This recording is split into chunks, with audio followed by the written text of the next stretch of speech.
Good afternoon, everybody. How are we doing? Your question on the Insurrection Act is interesting. I've tried to understand this as well as I possibly could, and my understanding is what the Insurrection Act, what invoking the Insurrection Act would allow the federal government to do is that it would allow the federal government to use the military for local law enforcement operations. Right now, we don't think that we need that. Now, the president could change his mind. Of course, things could get worse.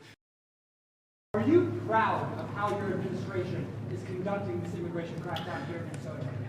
Well, I'm proud of the fact that we're standing behind law enforcement, and I'm proud of the fact that we're enforcing the country's laws. But, you asked a question about this 5-year-old kid. I actually saw this terrible story while I was coming to Minneapolis. We just left Toledo, Ohio this morning for an economic messaging event. And I see this story, and I'm a father of a 5-year-old, actually, a 5-year-old little boy. And I think to myself, oh my God, this is terrible. How did we arrest a 5-year-old? Well, I do a little bit more follow-up research. And what I find is that the 5-year-old was not arrested, that his dad was an illegal alien. And then when they went to arrest his illegal alien father, the father ran.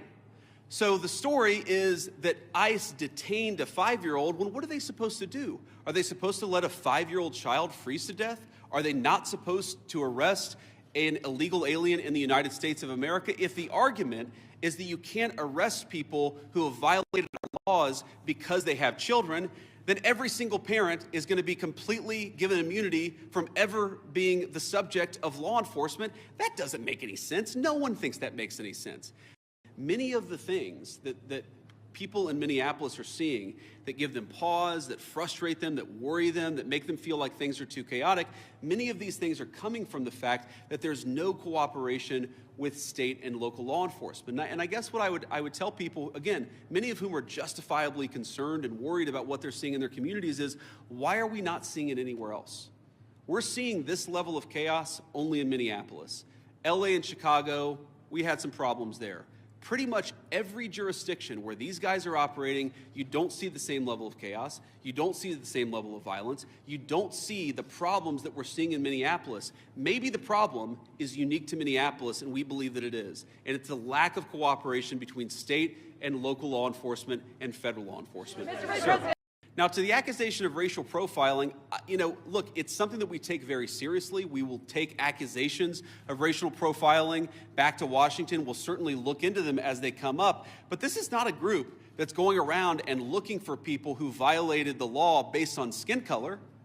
They're looking for people who violated the actual law, the law of our immigration system in this country. And so long as we had more cooperation, I think they could do these things in a much more targeted way. This is a beautiful city. I've only been here a few times. I love it. Even in this weather, I love Minneapolis.